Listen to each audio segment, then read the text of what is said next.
우리가 살아가다 보면 마주하게 되는 어떤 극한의 상황들이 있습니다. 그럴 때마다 우리가 늘 반사적으로 우리의 입에서 튀어나오는 말이 있는데요. 그 말은 바로 죽을 것 같다라는 거예요. 인생의 어떤 힘듦이나 어려움들과 우리가 마주했을 때 정말 죽고 싶기 때문에가 아니라 우리의 본능적으로 굉장히 관용적으로 사용하는 표현처럼 그렇게 굳어버린 말이죠.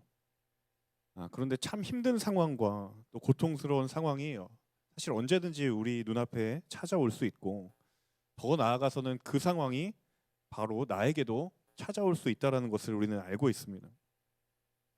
이 덴마크의 철학자 중에 키에르케고르라는 사람이 있습니다. 이 사람이 죽음에 이르는 병이 인생에 있다라고 했는데 그 죽음에 이르는 병은 바로 절망이다라고 말했습니다. 사람이 인생의 어떤 고난과 위기에 찾아왔기 때문에 삶 속에서 그것이 힘들어서 죽음을 생각하게 되는 것보다 더 근본적으로는 내 삶에 이제 더 이상 소망함이 없다. 더 이상 뭔가 기대할 수 없고 이 상황이 반전되는 것을 기대할 수 없다라고 느꼈을 때, 다시 말해서 절망이 내 삶을 지배한다라고 느낄 때, 그때 사람들은 삶의 위기를 느낀다라는 사실이죠. 그런데 분명한 사실은요. 누구도 죽음을 원해서 그 죽음을 묵상하거나 생각하지 않는다라는 사실입니다. 뒤집어 이야기하면 사람들은 누구나 살기를 원한다라는 것이죠. 스스로 내가 제어할 수 없는 상황이나 통제할 수 없을 것 같은 그런 현실과 내가 마주했을 때 사람은 나의 의지로 인하여서 절망의 자리를 선택하는 것이 아니라 어쩌면 내가 절망의 자리로 내몰리는 것이 더 정확한 표현일 거다라는 생각이 듭니다. 그러나 바로 그 자리에서 우리가 하나님의 편을 선택한다는 것, 그 절망의 자리에서 하나님의 소망의 자리를 기억할 수 있다면 하나님께서 만드시는 새로운 소망과 구원의 길이 우리 가운데 열리게 될 줄로 믿습니다. 광야에서도 꽃을 피우시고 사막에서도 강물을 내시는 그 하나님의 인도와 역사가 우리 모두에게 있게 될 줄로 믿습니다. 이 말은요, 단지 어떤 고통의 무게를 하찮게 여기는 그런 말이 아닙니다. 정말 힘들고 삶의 고통의 한가운데 있는 사람의 그 무게를 이해하지 못하고 생각하지 못한 채 하는 그런 무책임한 말이 아닙니다. 저는 이 하나님의 역사를 실제로 경험한 자들, 정말 이것이 말뿐이 아니라 실제임을 경험한 사람들이 성경에 있고, 그리고 오늘날 우리의 삶 가운데도 그것을 경험한 사람들이 있다라는 것이죠. 그들이 고백했고 그들이 붙들었던 것이 무엇이었는가? 바로 말씀이 우리에게 주었던 소망이었던 것이죠. 오늘 우리가 함께 읽은 이 열왕기상 17장의 이야기, 하나님의 선지자 엘리야가 하나님의 명령을 따라서 아합에게 갑니다. 그리고 아합에게 곧 가뭄이 있을 것이다라는 그 하나님의 경고의 메시지를 전하게 되죠. 자, 이 가뭄의 이유는 아주 분명했습니다. 아합이 하나님 앞에서 행했던 악한 행동들, 그리고 북이스라엘이 하나님 앞에서 저질렀던 그 죄악 때문에 그 땅에 가뭄이 올 것이다라는 하나님의 경고였던 것이죠. 한번 생각을 해보면 이 아합이라고 하는 왕은 사실 당대의 무소불위의 권력을 휘둘렀던 그런 왕입니다. 자, 그 아합 앞에서 왕이 절대로 좋아할 리가 없는 가뭄이라고 하는 그 불행한 징조를 전한다는 것, 사실 엘리야가 하나님의 사람이긴 하지만 엘리야의 입장에서는 그것은 어쩌면 죽음을 각오한 행동일 수밖에 없었습니다. 그런데 놀라운 사실은 하나님도 이 상황을 알고 계셨던 것 같아요. 그래서 하나님이 엘리야에게 안전한 곳 그릿 시냇가에 숨어 지낼 것을 명령하십니다. 그리고 거기서 하나님이 엘리야를 먹이시고 돌보시면서 그의 생명을 보호해 주시죠. 열왕기상 17장 3절과 4절 같이 한번 읽어보면요. 같이 한번 읽겠습니다.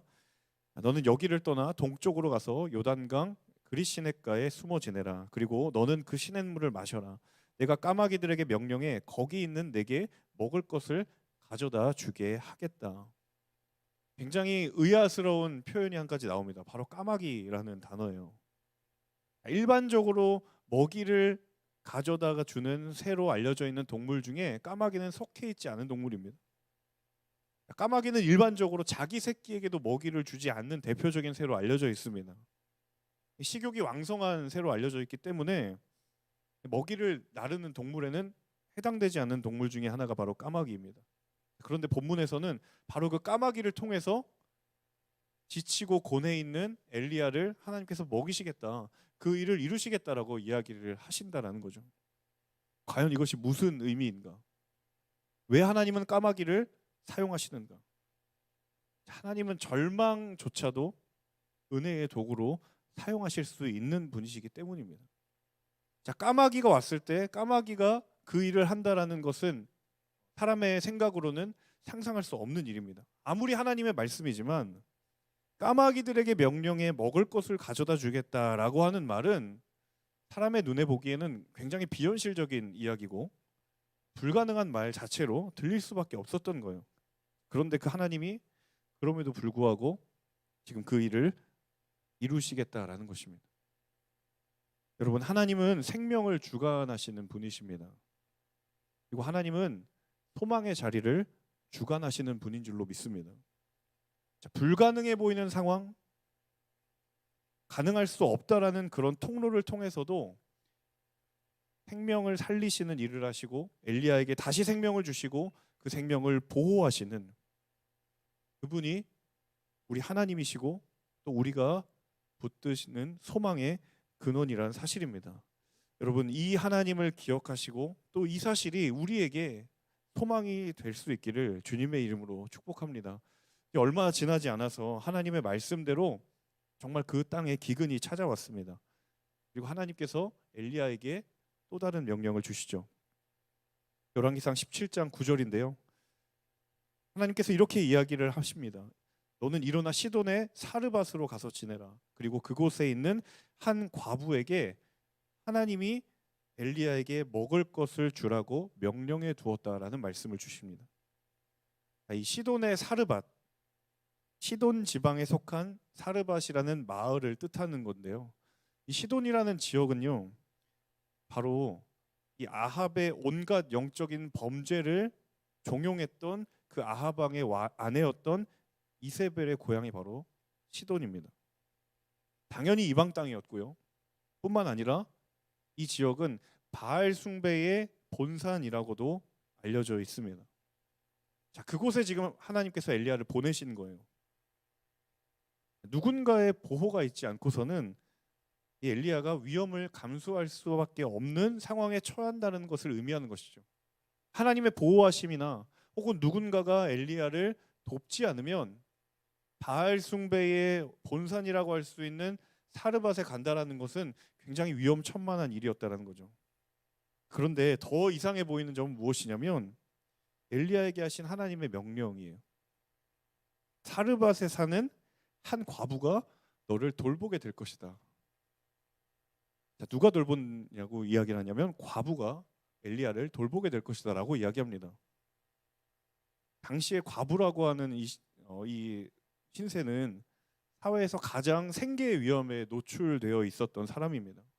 과부는요, 누군가를 돌볼 수 있는 사람이 아니라 누군가로부터 돌봄을 받아야 되는 사람이었죠. 자, 아니나 다를까 엘리야를 만난 과부도 이렇게 이야기를 합니다. 열왕기상 17장 12절인데요.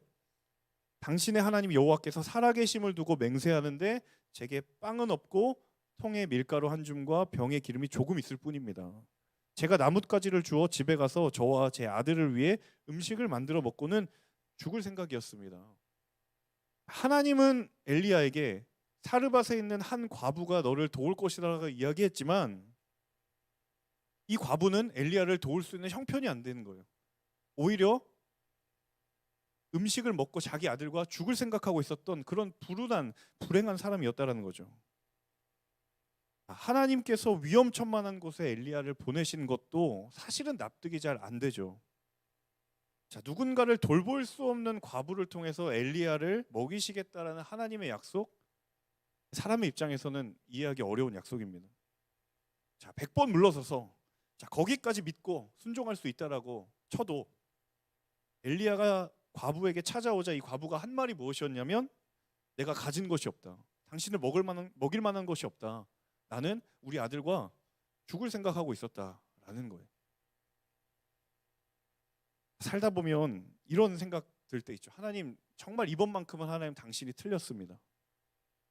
내가 아무리 믿음 가지고 살아도, 아무리 내가 신앙을 지키며 살아도 하나님 이번만큼은 하나님 틀린 것 같습니다. 살면서 한 번쯤 우리 안에 하나님을 향하여 이런 반항 섞인 말들이 튀어나오는 그런 절망의 순간, 어려움의 순간들이 있습니다. 무언가 잘못된 것이 아닌가. 하나님께서 적어도 이 과부를 통해서 엘리야를 먹이시겠다라고 약속을 하셨다면 적어도 이 과부의 상황이 절망적이진 않아야 하는 것이 아닌가. 분명히 엘리야를 돌보시는 하나님의 계획 때문에 엘리야가 사르밧 과부를 만난 것이라고 한다면 분명히 이 과부의 상황은 엘리야를 도울 만한 상황이어야 하지 않은가라는 거예요. 그런데 문제는 지금 상황은 엘리야도 절망의 상황이고 도와야 할 사르밧 과부도 절망의 상황인 거죠. 자, 사르밧 과부의 입장에서 한번 생각해 봅시다. 이 상황을요. 현실이 너무 힘들고 절망스러워서 이제 아들과 밥 한 끼 먹고 죽어야겠다라는 그 죽음을 묵상하고 있는데 자신 앞에 나타나서 웬 모르는 사람이 떡을 달라, 물을 달라라고 요청하는 이 엘리야를 과연 과부가 이해할 수 있을까? 자, 이 여인의 입장에서 엘리야의 이 말들을 생각해 보면 이 여인의 고통의 자리를 후벼 파는 굉장히 잔인하고 이기적인 말일 수밖에 없습니다. 자, 그러면 성경은 과연 무엇을 말하려고 하는 것인가? 자, 그렇다면 그럼에도 불구하고 하나님은 왜 엘리야를 거기에 보내셨는가라는 거예요. 자, 열왕기상 17장 14절에 엘리야가 이렇게 대답을 합니다. 같이 한번 읽어볼까요? 이스라엘의 하나님 여호와께서 여호와가 땅에 비를 내리는 그날까지 통에 밀가루가 떨어지지 않겠고 병에 기름이 마르지 않으리라 하고 말씀하셨어. 왜 하나님이 엘리야를 거기에 보냈는가? 살게 하시기 위하여 그를 보내셨다라는 거예요. 그를 살리려고 보내셨다라는 거예요. 먹고 사는 문제 때문에 절망을 묵상했고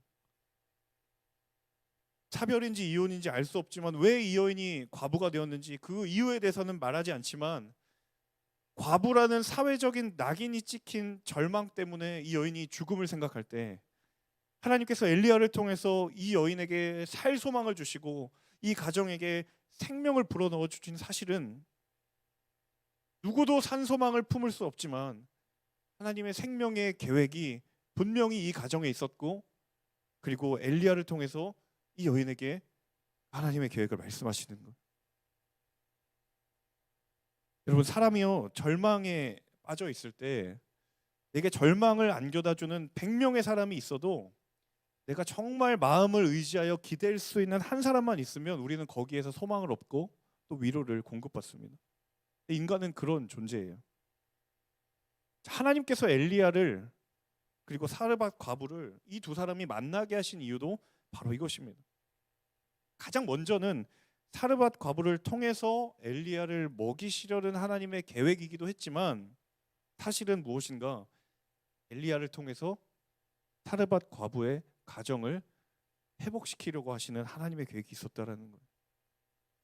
사랑하는 여러분, 하나님의 방법은 공멸이 아니라 공생인 줄로 믿습니다.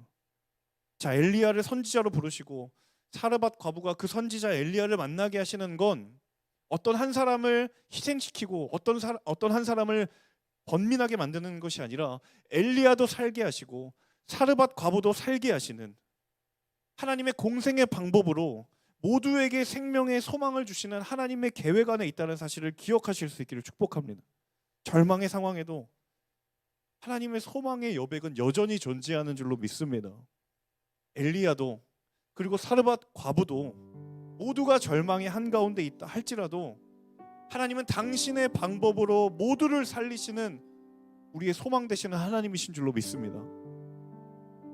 여러분, 끝으로 이 설교를 들으시면서 나는 별로 요즘 어렵지 않은데 나는 그리고 죽는다라는 것 묵상해 본 적이 없는데 그럼 이 이야기는 나에게 해당되지 않는 것이구나 라고 느끼시는 분이 계실 수 있을지 모르겠어요. 자, 그런데 이 말씀으로부터 모두가 예외일 수 없는 이유가 있습니다. 그것은 무엇이냐면 하나님은 우리가 바로 누군가에게 그런 존재가 되어주라고 말씀하십니다. 절망의 수렁에 있던 사르밧 과부에게 엘리야가 되어주는 것이고요, 위로를 받았던 인생에서 이제는 위로를 주는 인생으로 나아가라고 하는 것이고, 여러분의 삶의 주변에도 분명히 말 못하지만 신음하고 고통받고 정말 내 삶을 이제는 더 이상 이어나아갈 수 없겠구나라고 생각하는 그들을 향하여 우리의 시선을 열고 우리의 믿음의 눈을 열라는 거예요. 여러분, 이 말씀을 들으면서 나는 여기에 해당되지 않는구나라고 생각하셨다면 여러분, 하나님의 마음을 오해하시는 거예요. 지금 이 순간에도 고통 가운데에 이 생을 이어갈 수 있을 것인가라고 생각하는 이들이 있습니다. 그들은 말하지 않지만 더 깊은 절망으로 침잠하고 있는 그 현실에 빠져 있는 이들이 있습니다. 여러분, 우리에게 하나님의 은혜를 주신 이유, 우리로 하여금 생명 되신 하나님, 생명 되신 예수 그리스도를 우리로 하여금 경험케 하신 이유는 우리만 잘 살고 우리만 소망이 있고 그것을 하나님 원하시는 것이 아니라 함께 사는 자리로 나아가는 것, 이것이 저와 여러분을 향한 부르심이요 하나님의 사명인 줄로 믿습니다. 여러분, 새롭게 시작되는 한 주 가운데 특별히 코로나의 바이러스가 장기화되고 있으면서 여러 곳에 코로나 블루라고 하는 정말 말 못할 우울감과 절망감에 빠져 사는 이들이 없는지 여러분, 믿음의 눈을 돌려 주변을 돌보실 수 있기를 소망합니다. 그리고 그들에게 가서 정말 잘 지느냐는 진심의 한마디를 내뱉을 수 있는 그 용기가 있기를 원하고, 정말 아무 일 없는지, 정말 평안한지 우리의 주변을 돌볼 수 있는 우리의 시선의 확장이 있기를, 우리의 영적인 마음의 확장이 일어나기를 주님의 이름으로 축복합니다. 여러분, 우리를 통하여 생명의 그 근원이 흘러가게 될 줄로 믿습니다. 그리고 이 순간에 그 두려움 가운데, 절망 가운데 상황만을 묵상하고 계신 분이 있다면 다시 한번 생명으로 오신 예수 그리스도가 여러분의 삶에 소망이 되고 다시 한번 살아갈 이유가 되시는 그런 복된 은혜가 있기를 주님의 이름으로 축복합니다. 함께 각자의 자리에서 이 찬양 함께 부르고 기도했으면 좋겠습니다. 온 땅의 주인 되신 주님이 우리 모두의 이름을 아시고 상한 마음을 돌보시고 어둠을 밝히시는 새벽별 같이 우리의 길을 비추시는, 나로 인함이라면 절망을 묵상하지만 주가 행하신 일로 우리의 삶을 바라본다면 거기에 소망이 있을 것입니다. 우리 가사를 생각하시면서 또 가사를 고백하시면서 함께 이 찬양 부르시고 주신 말씀 가지고 함께 기도하도록 하겠습니다.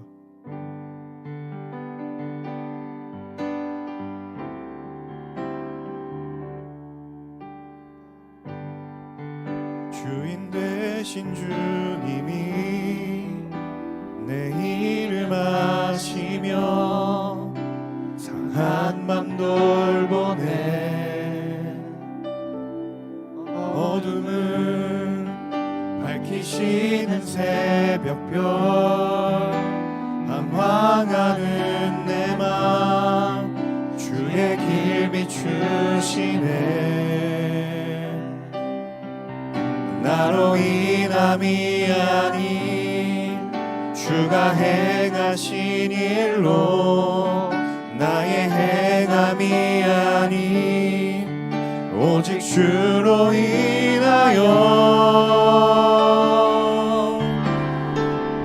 나는 오늘 피었다 지는 이름 없는 꽃과 같네. 바다에 있는 파도 안개와 같지만 주는 나를 이끄시고 부르짖음 들으시며 날 위하다 하시네. 온 땅에 주인 되신 주님이 내 이름 아시며 상한 맘 돌보네. 어둠을 밝히시는 새벽별 방황하는 내 맘 주의 길 비추시네. 우리 함께 고백합니다. 나로 인함이 아닌 주가 행하신 일로 나의 행함이 아닌 오직 주로 인하여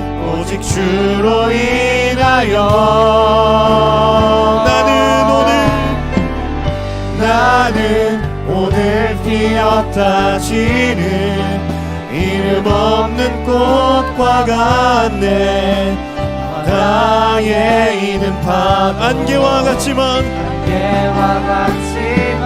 주는 나를 붙드시고 부르짖음 들으시며 날 위하다